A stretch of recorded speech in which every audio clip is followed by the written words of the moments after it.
વડોદરાના જેતલપુર રોડ પર આવેલા ઇન્ડિયા બુલ મોલમાં એક યુવાનને માર મારવામાં આવી રહ્યા હોવાનો વિડીયો સોશિયલ મીડિયા ઉપર વાયરલ થયો છે, જેમાં એક યુવતી પણ દેખાઈ રહી છે। ત્યારે પોલીસ કોઈ કાર્યવાહી કરે છે કે કેમ તે જોવું રહ્યું।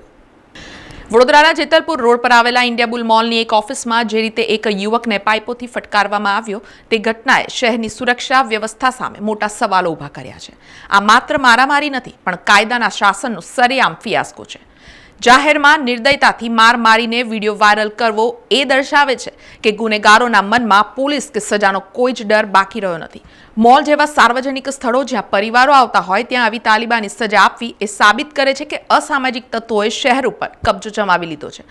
જો ભલામણના જોરે આવા હિંસક તત્વો છૂટી જશે તો આવતીકાલે કોઈ પણ સામાન્ય નાગરિકનો વારો આવી શકે છે। શું વડોદરા પોલીસ માત્ર હેલ્મેટ પકડવા માટે છે? આવા રાક્ષસી કૃત્ય કરનારાઓ સામે કડક પગલાં કેમ નહીં? શું અકોટા પોલીસ ગુનેગારોને જેલના સળિયા પાછળ ધકેલશે કે પછી દબાણમાં આવીને કેસ નબળો પાડશે? જો કે TNN આ વાયરલ વિડીયોની પુષ્ટિ કરતું નથી।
સમાચારોના સતત અપડેટ માટે TNN ન્યૂઝને YouTube પર સબસ્ક્રાઇબ કરી બેલ આઇકોન પ્રેસ કરો અને અમારી સાથે જોડાયેલા રહો Facebook, Instagram અને Twitter ઉપર।